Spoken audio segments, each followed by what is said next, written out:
दीपक मेरे लिए अपने हाथों से गर्म दूध लाया था। उसकी इस बात पर मेरा और भी खून बढ़ जाता था। वो मुझसे इतनी मोहब्बत करता है, ये सोचकर मैं बहुत खुश हो जाती थी। और मैं भी दीपक से इतनी ही मोहब्बत करने लगी थी जितनी वो मुझसे करता था।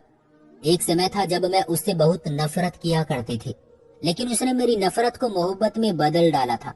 हमारी शादी को 4 साल होने को आ रहे थे, लेकिन हम अब तक संतान के सुख से वंचित थे। लेकिन पिछले 2 महीने से दीपक रोज रात को सोने से पहले मुझे गर्म दूध में देसी घी मिलाकर देता था। उसने किसी से सुना था कि वो पीने से औरत आसानी से प्रेग्नेंट हो जाती है। उसके कहने पर मैं भी खुशी खुशी वो दूध पी लिया करती थी। हालांकि मुझे वो दूध पसंद नहीं था, मगर मैं अपने पति की मोहब्बत देखकर वो दूध पी लिया करती थी। दूध पीते ही मेरे पेट में एक अजीब सा दर्द उठा करता था, मगर दीपक को ये बात मैंने आज तक नहीं बताई थी। मैं खुद भी चाहती थी कि मैं जल्द से जल्द माँ बन जाऊं, लेकिन अब मेरी तबीयत खराब रहने लगी थी। पहले तो बस पेट खराब होता था, मगर अब चक्कर भी आने लगे थे और रोज मुझे अपना पेट भी पहले से बड़ा लगता था। मैंने 1 हफ्ता पहले ही मजबूरन दीपक से कहा कि मुझे बहुत अजीब सा लगने लगा है, प्लीज मुझे डॉक्टर के पास ले जाओ।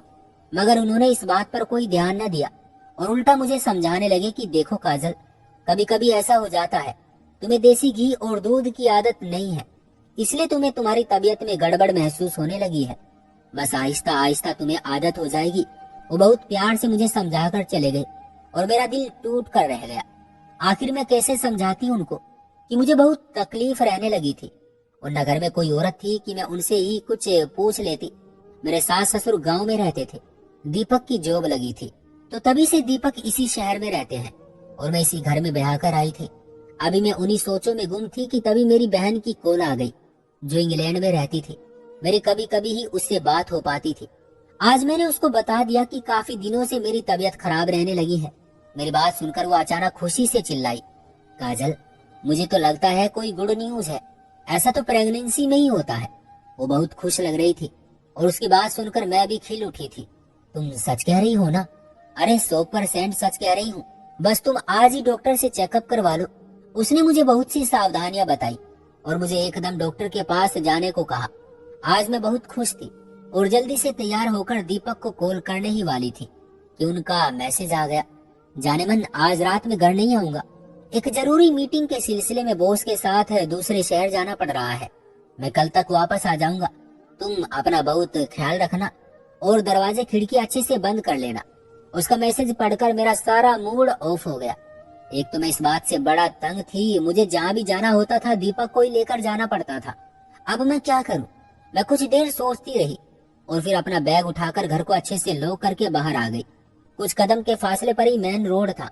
मैंने रिक्शे वाले को इशारा किया तो वो रुक गया और मैंने उसे करीबी हॉस्पिटल का पता बताया। कुछ देर में वो वहां पहुंच चुकी थी। कुछ देर वेटिंग एरिया में बैठाने के बाद मेरा नंबर आ गया। डॉक्टर को मैंने सब कुछ बताया तो मुस्कुराने लगी। लगता तो यही है कि वाकई में कोई गुड न्यूज है, मगर मुझे आपका अल्ट्रासाउंड करना पड़ेगा और कुछ टेस्ट भी करने होंगे। डॉक्टर ने मुझे अल्ट्रासाउंड के लिए लेटने का इशारा करते हुए कहा, ओके डॉक्टर, जैसा आप कहें। मैं खुशी खुशी लेट गई। डॉक्टर अल्ट्रासाउंड करने लगी थी, लेकिन अचानक डॉक्टर की मुस्कुराहट गायब हो चुकी थी और उसके चेहरे पर एक अजीब सा भाव उभर आया था। क्या हुआ है डॉक्टर? मैंने घबरा कर पूछा। डॉक्टर ने मेरी तरफ अजीब सी नजरों से देखा और जो कुछ उन्होंने मुझे बताया वो मेरे होश उड़ाने के लिए काफी था। मैं आजाद माहौल में पली बड़ी थी, अपने पापा की बेहद लाडली थी और इस लाड़ प्यार ने मुझे काफी हद तक बिगाड़ भी दिया था। मम्मी मुझे बहुत समझाया करती थी कि अगले घर भी जाना है, कुछ तो रंग ढंग सीख लो, मगर मुझ पर कुछ असर ना होता। बड़ी बहन की शादी हो चुकी थी, वो कई साल से इंग्लैंड में रहती थी। भाई कोई नहीं था, इसलिए मैं कुछ ज्यादा ही बिगड़ गई थी। दीपक मेरे पापा के दोस्त का इकलौता बेटा था और गांव से पढ़ाई हासिल करने के लिए शहर हमारे घर आया हुआ था। लेकिन मैंने पापा को साफ साफ कह दिया कि पापा, इस घर में या तो मैं रहूंगी या फिर ये लड़का। पापा बहुत परेशान थे। देख मेरी बेटी, जिद छोड़ दे, वो बेचारा तुम्हें क्या कहता है? अब अच्छा थोड़ी लगेगा कि मेरे घर के होते हुए वो किसी हॉस्टल में रहे। पापा ने हर मुमकिन कोशिश कर ली, लेकिन मैं एक ही शर्त पर मानी थी कि दीपक एनेक्सी में रहेगा। पापा ने मेरी शर्त मान ली और एनेक्सी दीपक के लिए सेट करवा दी। मुझे न जाने क्यों दीपक से इतनी नफरत सी महसूस होती थी। हालांकि वो खुश मिजाज और बहुत टैलेंटेड था। मैं हर वक्त उसकी इंसल्ट करने का मौका ढूंढती रहती थी। कभी उससे अपनी कार साफ करवाने को कहती तो कभी उसे कहती कि एक गिलास पानी तो देना। इस तरह से मैं उसे नीचा दिखाना चाहती थी कि वो मेरे लायक नहीं है, और वो चुपचाप सब बर्दाश्त करता रहता था, कभी उफ तक ना करता। मैं तो आप सबको ये तो बताना ही भूल गई थी कि मैं उससे नफरत क्यों करती थी। मैं उससे इसलिए नफरत करती थी क्योंकि वो मेरा मंगेतर था। बचपन से ही मेरी उससे मंगनी कर दी गई थी, और जब से मुझे ये बात पता चली थी तब से मैं अंगारों पर लौट रही थी। मुझे अपने पढ़े लिखे माँ बाप से ये उम्मीद हरगिज नहीं थी कि वो इस तरह की बेवकूफी भी कर सकते थे। भला कौन आजकल बच्चों की बचपन में मंगनी करता है। बस यही उससे नफरत की वजह थी, और मैं चाहती थी कि वो खुद मुझसे नफरत करने लगे और इस रिश्ते से मना कर दे। मैंने जब पापा से बात की तो उस दिन उन्होंने मुझे बस एक ही बात कही थी कि अगर तुमने इस रिश्ते से मना किया तो मेरा मरा हुआ मुंह देखोगी। और उनकी ये धमकी सुनकर मैं बस उनको देखती रही। रो रो कर मैंने अपना बुरा हाल कर लिया था, मगर किसी को फर्क न पड़ा था। तब से मैं दीपक से जान छुड़ाना चाहती थी और बस हर वक्त प्लान बनाती रहती थी। लेकिन एक दिन कुछ ऐसा हुआ कि मेरी सारी प्लानिंग उल्टी पड़ गई। उस दिन मैं घर पर अकेली थी और बहुत बोर हो रही थी।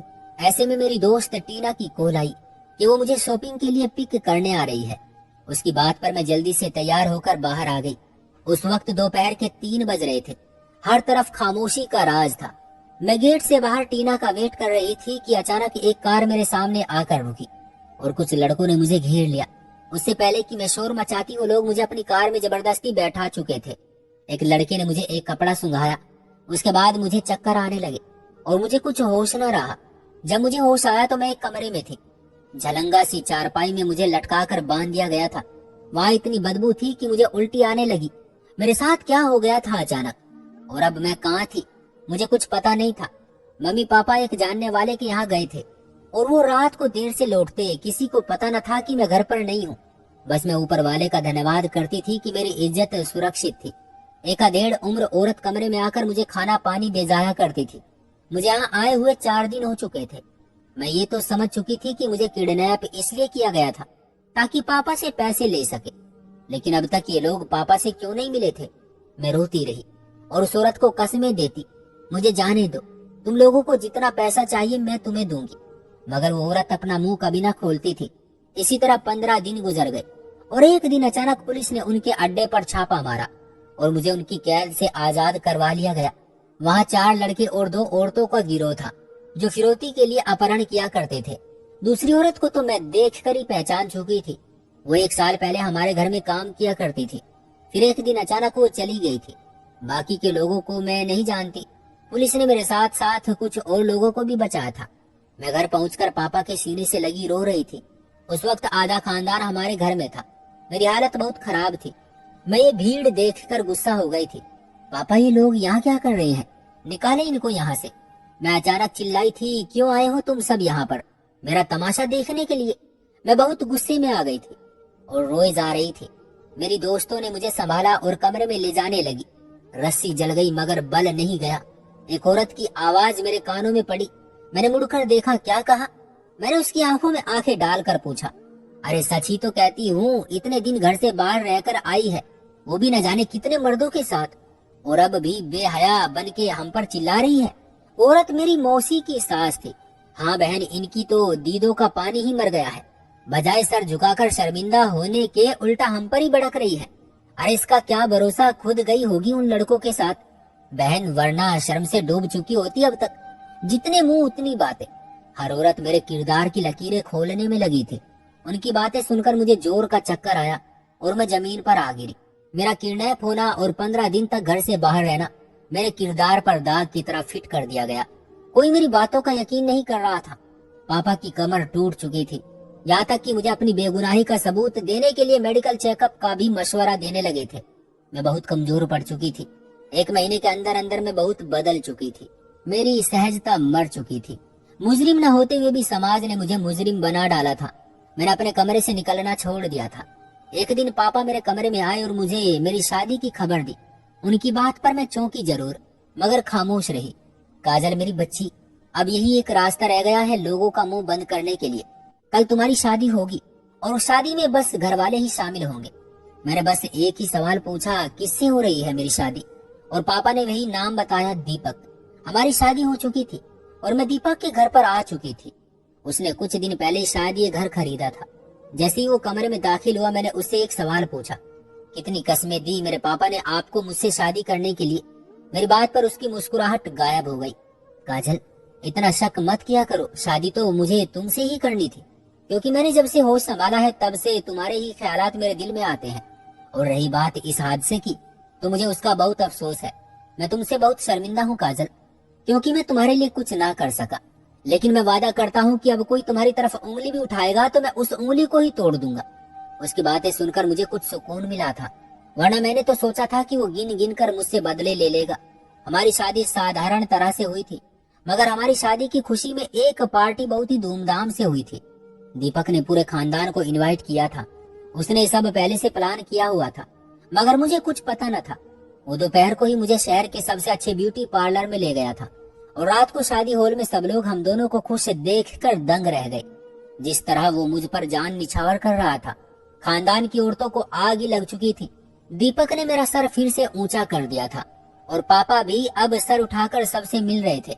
कल तक जो नजरें मुझे गुनहगार समझती थी, अब वो गर्व से मुझे देख रही थी। मैंने घर आते ही दीपक से अपने रात वाले रवैये के लिए माफी मांगी थी। उसने मेरा दिल जीत लिया था।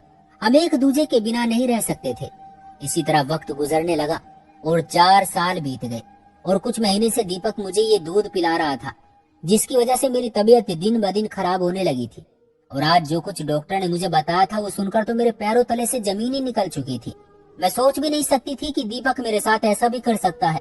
वो तो मुझ पर जान छिड़कता था। हे मेरे भगवान, ये सब क्या हो रहा है मेरे साथ। सारी रात परेशानी और डर से मैं सो न सकी थी। सुबह के 10 बजे दीपक की फ्लाइट थी, और वो वापस आ चुका था। उसके हाथों में फूल थे, वो जो हर रोज मेरे लिए लाया करता था। उसने आते ही मेरा माथा चूमा और फिर फूल मुझे थमाते हुए बोला, यार मुझे बहुत नींद आ रही है, मैं बहुत थका हुआ हूँ। ये कहता हुआ वो कमरे में जा चुका था। लेकिन मैं तो अब भी उसी डर में थी। अगर वो मुझसे कोई बदला ले रहा था, तो इतने साल से ये मुझसे प्यार का नाटक क्यों कर रहा था। मैं वहीं पर बैठकर रोने लगी, और मैंने फूलों को दूर फेंक दिया। शाम के 6 बजे दीपक कमरे से बाहर आया और मुझसे मीठी मीठी बातें करने लगा, मगर मुझे उसकी कोई बात सुनाई नहीं दे रही थी। मुझे तो बात सुनाई दे रही थी जो मुझे डॉक्टर ने बताई थी। डिनर के लिए वो जबरदस्ती मुझे बाहर ले गया था। उसे लग रहा था कि मैं उससे नाराज हूँ, मगर मैं अभी उसे कुछ भी पता नहीं लगने देना चाहती थी। रात को सोने से पहले वो हमेशा की तरह किचन में गया, और मैं अभी चुपके से उसके पीछे आ गई थी। दरवाजे की ओट में मैं सब कुछ देखना चाहती थी। दीपक ने दूध गर्म किया और उसने देसी घी का 1 चम्मच डाला, और फिर कैबिनेट से एक पैकेट निकाला। पैकेट से एक छोटा सा जार निकाला, और उसका 1 चम्मच दूध में मिक्स करने के बाद उसने वो पैकेट फिर से संभाल कर रख दिया। मेरा तो दिल ही धड़कना भूल चुका था, लेकिन जल्दी से मैं हिम्मत करके कमरे में आ गई, वरना दीपक को शक हो सकता था। उसने दूध का गिलास मुझे थमाया और बोला, पी लो काजल, कल रात भी तुमने नहीं पिया होगा। वो मुस्कुराता हुआ कहने लगा। मैं उसकी चालाकी पर हैरान थी। इतनी अच्छी एक्टिंग कैसे कर लेता था वो। मैंने गिलास थाम कर दीपक से कहा कि प्लीज मुझे फ्रिज से चॉकलेट ला दो। दूध पीने से न जाने क्यों अजीब सा हो जाता है मुंह का जायका। वो मुस्कुराता हुआ उठा और किचन की तरफ जाने लगा। मैंने जल्दी से वो दूध खिड़की से बाहर गिरा दिया और अपनी जगह पर आकर बैठ गई। मेरे हाथ में खाली गिलास देखकर उसने मुझे शाबाशी दी। ये हुई ना अच्छी पत्नियों वाली बात। लेकिन आज मुझे उसका कोई मजाक, कोई बात अच्छी नहीं लग रही थी। दूसरे दिन दीपक के ऑफिस जाते ही मैंने कैबिनेट से वो पैकेट निकाल कर देखा। उसमें एक अजीब सा पाउडर भरा हुआ था। मैंने उसमें से थोड़ा सा पाउडर निकाला और देसी घी का 1 चम्मच निकाल कर अलग किया और लिबर्टी पहुंच गई। मुझे उन चीजों की जांच करवानी थी, उनमें क्या था। मैंने डबल पेमेंट की और मुझे कुछ देर में ही रिपोर्ट मिल गई, और जो कुछ रिपोर्ट में लिखा था उसे देखकर मेरी आखिरी उम्मीद भी दम तोड़ गई थी। मैंने सोचा था कि शायद मुझे गलतफहमी हुई है, लेकिन रिपोर्ट चीख चीख कर बता रही थी कि मुझे स्लो पॉइजन दिया जा रहा था। शाम को दीपक वापस आया तो मुझे अजीब से हुलिये में देखकर हैरत में चला गया।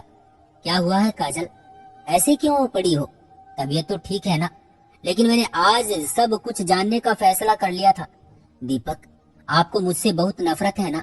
मैंने कई बार आपकी इंसल्ट की, अपने दोस्तों के सामने और सारे घर वालों के सामने। कई बार आप जलील हुए। वो हैरत से मुझे देखे जा रहा था। कल तक मैं इस शर्मिंदगी से जी रही थी कि मैं बहुत बुरी हूँ और आप जैसे अच्छे इंसान को कोई परी जैसी लड़की मिलनी चाहिए थी। मगर आज मैं संतुष्ट हूँ कि कम से कम मैंने नफरत में किसी का कत्ल करने का तो नहीं सोचा। मैं सब कुछ कहती जा रही थी आज मुझे हिम्मत नहीं हारनी थी। ये कैसी बातें कर रही हो काजल? वो अब भी हैरानी वाली नजरों से मुझे देख रहा था। बस कर दे अब। ये अच्छाई और भोलेपन का नाटक करके मुझे कत्ल करना चाहते हैं तो अभी मेरा गला घोट दो। मैं आपकी मोहब्बत में चुपचाप जान दे दूंगी। मगर मेरे भरोसे का खून क्यों किया आपने? अब की बार मैं अपने आंसुओं को रोक ना पाई थी। प्लीज अब और कोई सफाई मत देना। ये रही तुम्हारी इस देसी घी और इस पाउडर की रिपोर्ट जो आप आज तक मुझे पिलाते रहे हैं। आपके उस जहर ने मेरे पेट में एक बहुत ही खतरनाक रसोली बना डाली है जो किसी भी वक्त मुझे मौत के मुंह में ले जा सकती है। दीपक हैरत से देखता हुआ मेरे करीब आया और वो रिपोर्ट पढ़ने लगा। काजल क्या हुआ है तुम्हें? सच बताओ। मेरा दिल बैठा जा रहा है। वो बहुत परेशान था और मुझे झिझोड़ कर बोला। मैंने गुस्से में आकर उसे सब कुछ बता दिया। मैंने देखा दीपक का चेहरा गुस्से से लाल हो चुका था और वो उसी समय घर से निकल गया। उसे जाता देखकर मैं एक बार फिर सिसक पड़ी और फिर दीपक रात को वापस आया था और आते ही उसने मुझे सब सच बता दिया, जिसे सुनकर मुझे अपने कानों पर यकीन नहीं आ रहा था। दीपक ने मुझे बताया था कि कुछ महीने पहले मेरी कॉलेज की दोस्त सारा ने मुझे कहा था कि उसका जानने वाला एक बाबा है जो हर किसी को दवा देता है तो उसे औलाद हो जाती है। उसकी बात से मुझे एक उम्मीद की किरण नजर आने लगी और मैं उस बाबा के पास चला गया। मेरे साथ सारा भी थी।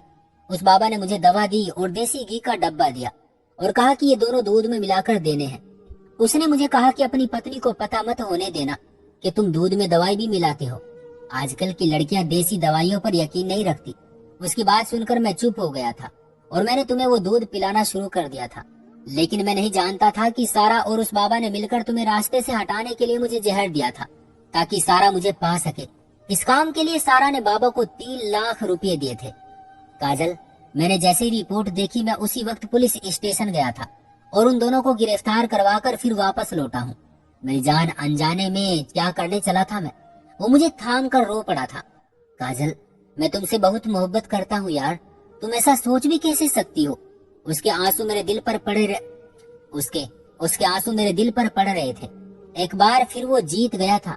मुझसे दूसरे दिन से ही शहर के सबसे बड़े हॉस्पिटल में मेरा इलाज कर दिया गया। एक बार फिर वो जीत गया था मुझसे। दूसरे दिन से ही शहर के सबसे बड़े हॉस्पिटल में मेरा इलाज शुरू कर दिया गया। 1 हफ्ते बाद मेरा ऑपरेशन था। सर्जन ने कहा था कि ये रसोली काफी साल से मेरे पेट में थी, मगर इस जहर की वजह से ये अचानक ही इतनी बड़ी हो गई थी क्योंकि मैं जहर की वजह से अंदर से काफी कमजोर हो चुकी थी। इसलिए मेरा ऑपरेशन बहुत बड़ा रिस्क था, मगर उसे निकालना भी जरूरी था। ऑपरेशन के 2 दिन तक मुझे बेहोश रखा गया और जब मैं खतरे से बाहर आई तब मुझे हॉस्पिटल के रूम में शिफ्ट कर दिया गया था। मेरी हालत काफी बेहतर थी। मुझे देखकर दीपक ने विक्ट्री का निशान बनाया। हम जीत गए। वो मेरे पास आकर बोला। मैं बहुत मुश्किल से मुस्कुराई और सहमति में सर हिलाया। आज मैं खुद को दुनिया की सबसे भाग्यशाली लड़की महसूस कर रही थी जिसे दीपक जैसा चाहने वाला पति मिला था। अब हमारे रास्ते में कांटे बिछाने कोई नहीं आएगा। तो दोस्तों, ये थी हमारी आज की कहानी। आपका क्या कहना है इस कहानी के बारे में?